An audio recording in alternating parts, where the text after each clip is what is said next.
Hola a todos, bienvenidos a nuestro podcast del día de hoy.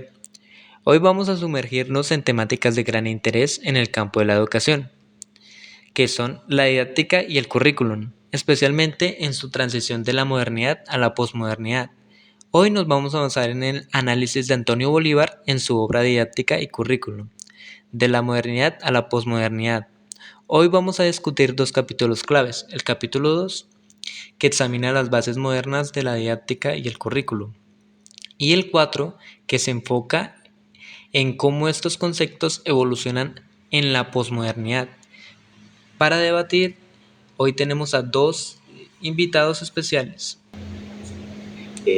Hola Andrés, gracias por la invitación. Es todo un placer poder conversar, tratar estos temas profundos, interesantes y yo también creo necesarios si queremos mirar mejor lo que es la didáctica y el currículo para dar nuestras opiniones, ver qué podemos mejorar o contribuir o aprender de ellas.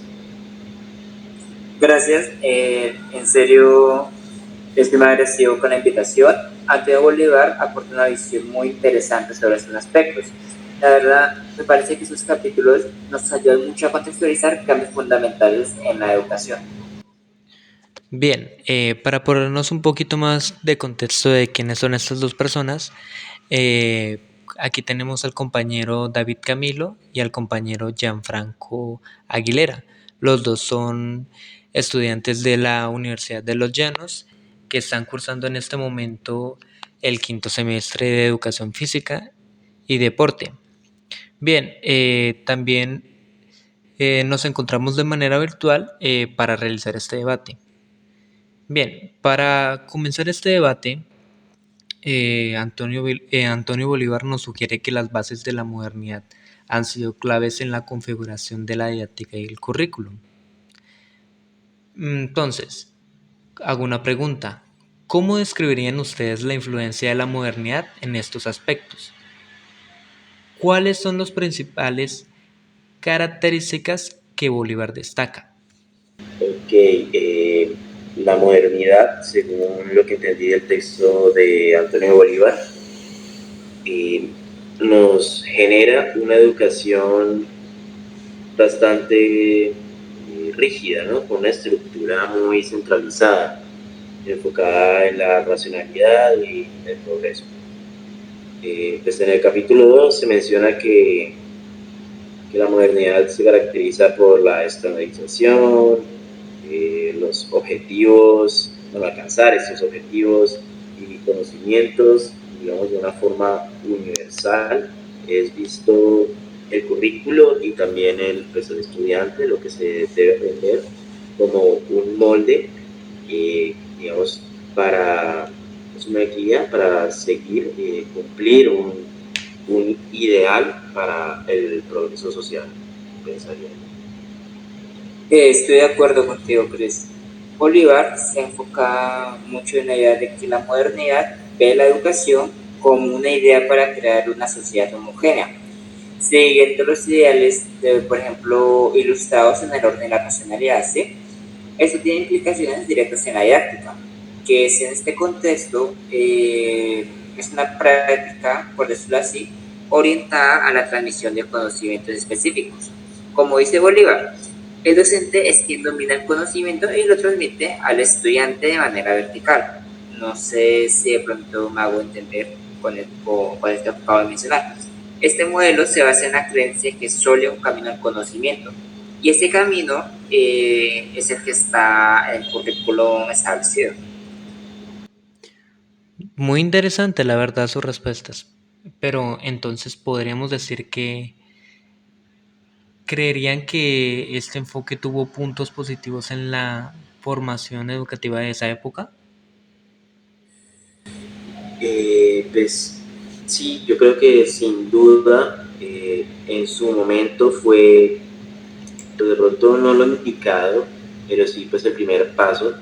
Pues es una crítica a la cual siempre entramos cuando entramos a debatir lo que pues, los estilos de enseñanza, las estructuras que se manejan, de pronto los mandos directos, las educaciones como muy verticales o con mucho poder o conocimiento por parte del profesor.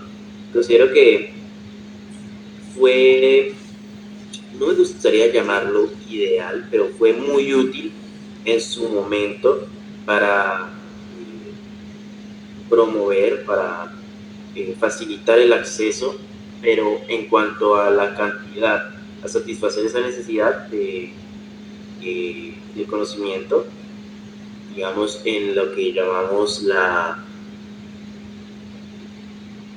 o sea, no ser, bueno, en la alfabetización, cumple, digamos, la función que sería eh,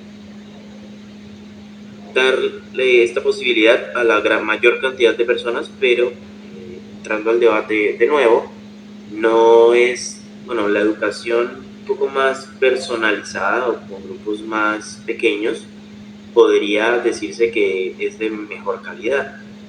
Entonces, pues, volviendo al punto de la respuesta, considero que fue útil, pues dado a que bueno, cumplió, llenó esa satisfacción que se necesitó en su momento. Entonces podríamos decir que fue eficaz, más no efectiva, ¿cierto? Sí, exactamente, exactamente. Porque hablamos ya de la cobertura, más no de la calidad de esta educación. Estoy muy de acuerdo contigo, David Camilo. Sobre todo cuando mencionas que fue útil, o sea, cuando hablas del contexto industrial y de la expansión educativa, cuando se menciona que estaban ciudadanos formados en ciertas competencias, ¿cierto? Sin embargo, hay que recordar que Bolívar también enfatizaba mucho en que en un mundo postmoderno las bases modernas son cada vez menos eficaces. Bien, bien. Tenemos dos puntos de vista similares, pero que tienen como una controversia. Bien, pasando al capítulo número 4, Bolívar analiza que el impacto de la posmodernidad en la didáctica y el currículo, ¿cierto? Entonces, la pregunta sería, ¿cuáles son los principales cambios que identifica y cómo estos afectan la forma en la que concedimos la educación hoy en día? Bueno, Bolívar señala que la posmodernidad cuestiona la idea de una verdad única y el concepto de un conocimiento universal, ¿cierto? En términos de currículum, podríamos pensar que de pronto eso significa que ya no se considera tal vez que el currículum deba ser estandarizado, sino más bien adaptado y contextualizado a las situaciones a los diferentes escenarios, ¿correcto? En lugar de poner un conocimiento generalizado, se comienza de pronto también a valorar el conocimiento situado, basando en experiencias, en necesidades, ¿sí? En las necesidades y situaciones de cada comunidad. Sí, sí, yo creo que es una sugerencia que nos da Antonio Bolívar en el capítulo 4, muy claramente, de la cual él dice que la didáctica en la posmodernidad no es tan directa o directiva, más bien, digamos, es más de diálogo entre el docente y el estudiante, que digamos es más participativa y el rol del docente no es solo transmitir el conocimiento, es una construcción, el docente es un mediador en la construcción del conocimiento que cada estudiante pueda dar. Entonces, pues, aquí se menciona que el currículo, eh, digamos, deja de verse como esa camisa de fuerza, como de que no se puede salir nada de ahí, y empieza a ser algo más flexible, eh, que, digamos, correspondiendo a las características que mencionaba también mi compañero aquí en el podcast, de cada estudiante y de cada región, cada contexto. Claro, unos puntos muy razonables. De hecho, podría aportando un poquito, podríamos decir que que la educación tiene que cambiar porque no es lo mismo una educación física en su caso, que no es lo mismo una educación física para una persona con discapacidad de sordera que para una persona sin esa discapacidad.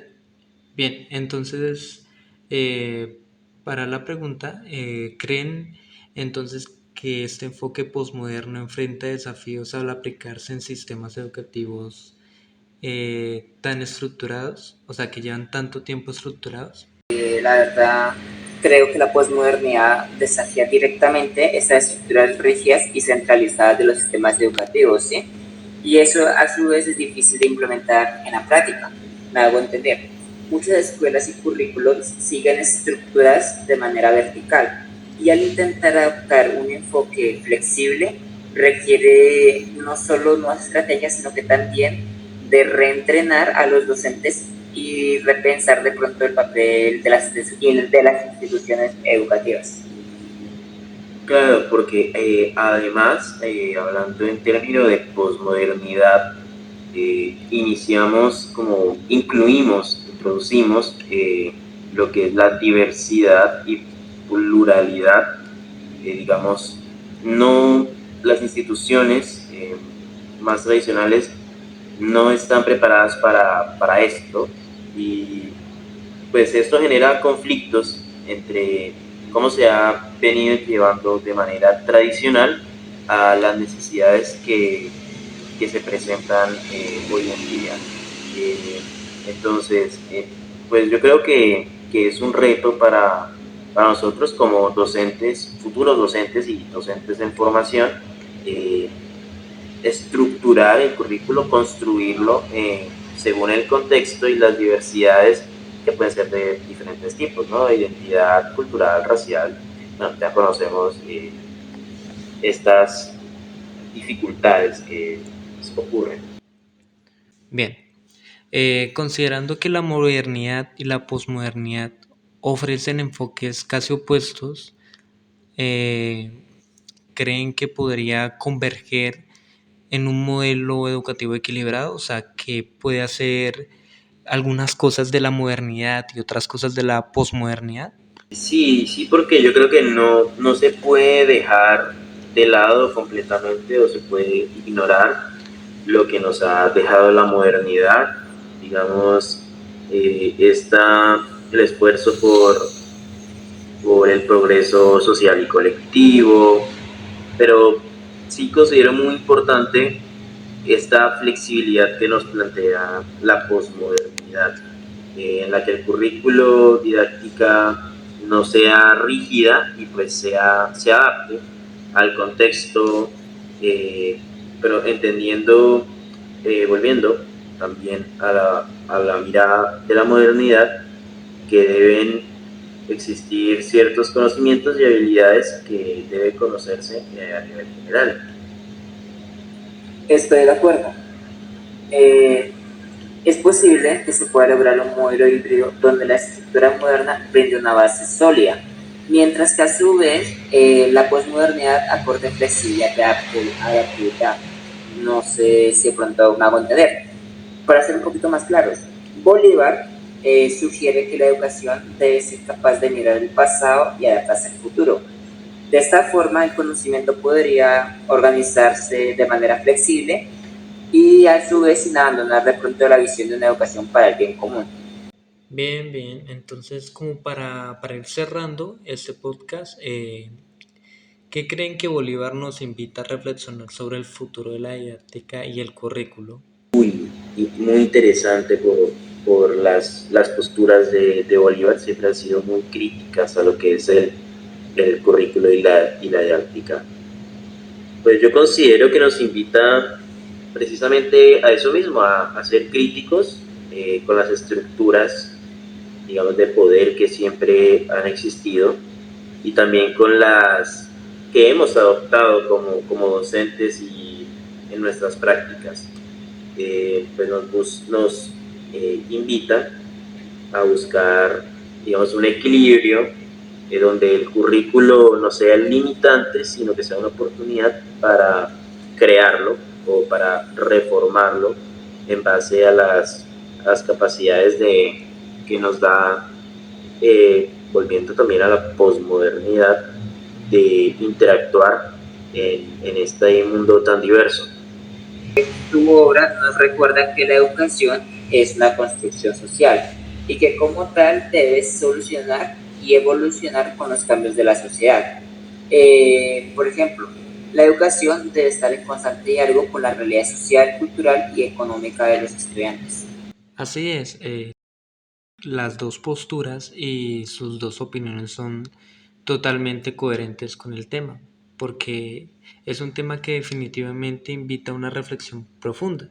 Y más que nada es como decir que un modelo educativo que antiguamente se utilizaba y que en algunas escuelas modernas, entre comillas, se sigue utilizando. O sea, el modelo del profesor dictatorial, una monarquía en cuanto a la educación, que hoy en día o en su época pudo funcionar porque, digamos, era como dijo nuestro invitado Camilo, era una época donde se buscaba expandir el conocimiento de la forma más rápida posible sin mirar tanto los resultados de aprendizaje, de aprendizaje por separado, sino era mucho más como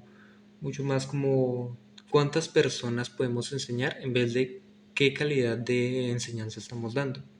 Entonces sí, al final de cuentas es un tema que nos invita a pensar, ¿yo estoy haciendo bien las cosas como profesor o estoy cometiendo errores que antiguamente ya se cometieron? Bien, entonces agradezco al compañero Camilo y al compañero Jan por sus perspectivas y a nuestra audiencia, claro, por acompañarnos en esta discusión.